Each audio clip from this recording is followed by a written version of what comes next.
சமூகத்திற்கு எதிராக மட்டும் அது சட்டம் சரியாக செயல்படும் ஒழிய பட்டியல் சமூக மக்கள் பாதிக்கப்படும் பொழுதோ அல்லது பாதிப்புக்கு உள்ளாக்கப்படும் பொழுதோ எந்த சட்டமும் செயல்படாது. சட்டத்தை பாதுகாக்கிற, சட்டத்தை நடைமுறைப்படுத்துகிற காவல்துறையாகினும் சரி அல்லது வருவாய்த்துறையாகினும் சரி, நீதிமன்றத்திலும் வழக்குகள் நிற்காமல் போக, நீர்த்து போக செய்கிறது தமிழக காவல்துறை. தமிழகத்துறை மட்டுமல்ல, நீங்கள் எல்லாம் தொலைக்காட்சிகளை பார்த்திருப்பீர்கள். இந்த உள்ளிட ஒதுக்கீடு பிரச்சனை தொடர்பாக ராஜஸ்தானிலும் மகாராஷ்டிராவிலும் பட்டியலிடும். ஏன்னு கேட்டா, பட்டியல் சமூக மக்கள் ஒரு விஷயத்தை ஒரு கணக்கெடுப்பு பார்த்துங்க.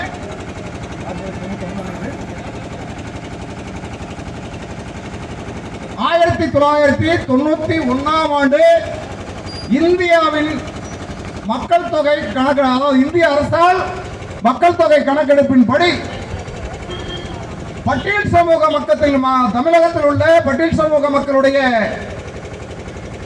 மக்கள் தொகையின் அளவு 21.25 லட்சம்.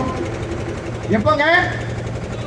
1991ஆம் ஆண்டு இந்திய அரசால் கணக்கெடுப்பு செய்யப்பட்டபடி தமிழகத்திலே வாழ்கிற அருந்ததியர் மக்களுடைய மக்கள் தொகை 21.25 லட்சம். அப்போ இன்னைக்கு எத்தனை வருஷம் ஆகுங்க? 91 அப்புறம் இன்னும் இதுவரை நம்ம கணக்கெடுப்பு எடுக்கலையா? அப்போ நம்முடைய அருந்ததியர் மக்களுடைய மக்கள் தொகை எவ்வளவு இருக்கும்? தமிழகத்தினுடைய 6 கோடி மக்கள் தொகையில பட்டியல் சமூக மக்கள் தொகை 1 கோடி என்றால் அதிலே 1/3 பகுதி மக்கள் தொகையை கொண்டது இந்த பட்டியல் சமூக மக்களுடைய மிகவும் விளிம்புகளில் இருக்கக்கூடிய அருந்ததியர் சமூகம் என்பது அரசாங்க கணக்கெடுப்பின்படியே நான் பேசுறேன். இது என்னுடைய தனிப்பட்ட விஷயம் இல்ல, மத்திய அரசு கணக்கெடுத்ததனுடைய 1991ஆம் ஆண்டு கணக்கெடுப்பின்படி இருக்கிற செய்தி. ஆகையால் இதுல என்ன ஒரு விஷயம் கேட்டீங்கன்னா, இந்த பட்டியல் சமூக மக்கள்ல விளிம்பு நிலை மக்களாக இருக்கிற அருந்ததியர் சமூகம் கல்வியிலோ பொருளாதாரத்திலோ சமூக அந்தஸ்திலோ வளர்ந்துவிடக் கூடாது என்பது மற்ற பட்டியல் சமூக மக்களுடைய எண்ணமாய் இருக்கிறது. பட்டியல் சமூக மக்களுடைய எண்ணம் மட்டுமல்ல, பட்டியல் சமூகத்தில் சார்ந்த முக்கிய தலைவர்கள், நான் சார்ந்திருந்த, நான் 16 வருஷமா ஒரு கட்சியை சார்ந்திருந்தேன். டாக்டர் ஷேகு தமிழரசன் என்கிற இந்திய குடியரசு கட்சியினுடைய தலைவரை சார்ந்திருந்தேன்.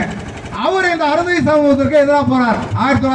2019 இதனுடைய விளைவாத்தான் குடியரசு கட்சியை விட்டு நான் வெளியில வந்தேன். அவரோட தோல் சேர்ந்து டாக்டர் கிருஷ்ணசாமி இப்பொழுது அருந்ததியர் அல்லாத அனைவரும், அனைத்து பட்டியல் சமூக தலைவர்களும் ஒன்று கூடி, இதுல என்ன மிக வருத்தமா இருக்குன்னு கேட்டீங்கன்னா,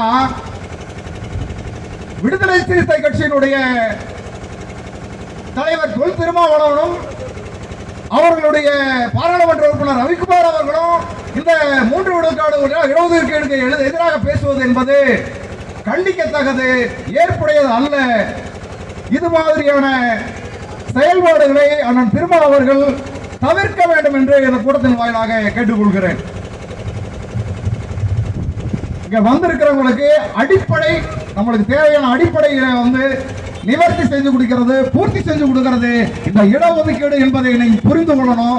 அந்த புரிதலை தெளிவுபடுத்துவதற்காகத்தான் இந்த விளக்க பொதுக்கூட்டம் என்பதை உணர்ந்து நாம் அனைவரும் ஒன்று கூடி நமக்கு கொடுக்கப்பட்டுள்ள இந்த 3% இடஒதுக்கீட்டை இயன்றவரை 6% பெறுவதற்கு எழுச்சியோடு பயணிப்போம் என்று சொல்லி ஜெய் பீம் சொல்லி நன்றி பாராட்டி விடைபெறுகிறேன். நன்றி. ஜெய் பீம். அம்பேத்கர்.